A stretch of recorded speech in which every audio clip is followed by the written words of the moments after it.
झारखंड विधानसभा चुनाव को लेकर जेएमएम, कांग्रेस और आरजेडी समेत अन्य वाम दलों के बीच बनी सहमति। चुनाव में कोई चूक न हो जाए, इसलिए इंडिया अलायंस इस बार फूंक फूंक कर कदम रख रही है।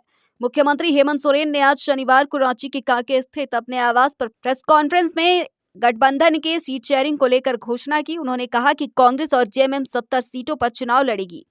शेष सीटों पर अन्य सहयोगी दलों के प्रत्याशी चुनाव लड़ेंगे। उन्होंने बताया कि इस बार आरजेडी के अलावा सीपीआई-एमएल को भी गठबंधन में शामिल किया गया है। जेएमएम और कांग्रेस कितने सीटों पर चुनाव लड़ेंगे, इसका खुलासा अभी तक मुख्यमंत्री ने नहीं किया।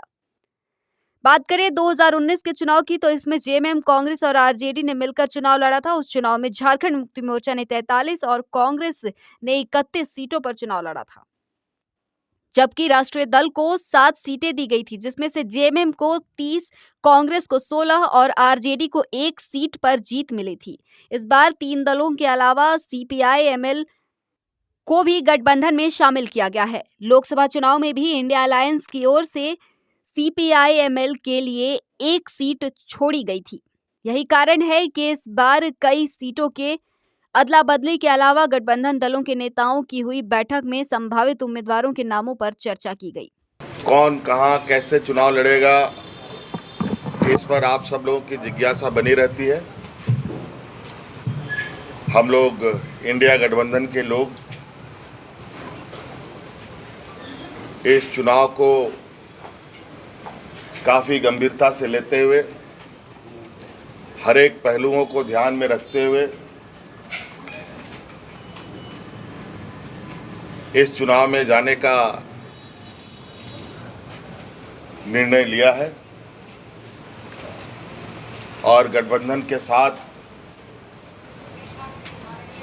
चुनावी मैदान में भी जाने का हम लोगों ने निर्णय लिया। इस संदर्भ में 81 विधानसभा में जो हम लोग के इंडिया गठबंधन में हम लोग साथ रहे हैं, जेएमएम, कांग्रेस, आरजेडी के दलों के साथ इस गठबंधन में एक और सहयोगी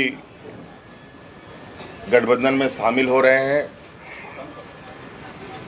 लेफ्ट पार्टी की भी इसमें भूमिका होगी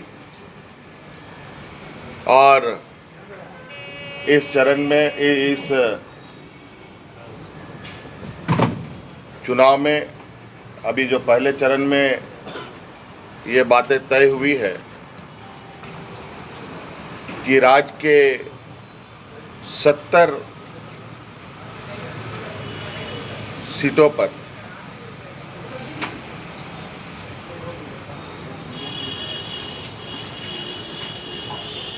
इंडिया गठबंधन के जेएमएम, कांग्रेस के प्रत्याशी होंगे और जो बचे विधानसभा सीट हैं, जो संख्या है, उस पे हमारे सहयोगियों के साथ, जो कुछ लोग अभी आ रहे हैं, कुछ लोग दूर हैं, कुछ लोग पास हैं, उनके साथ बैठकर बाकी जगहों की भी कौन किस में चुनाव लड़ेगा ये तय कर लिया जाएगा। अभी तक ये हम लोगों ने निर्णय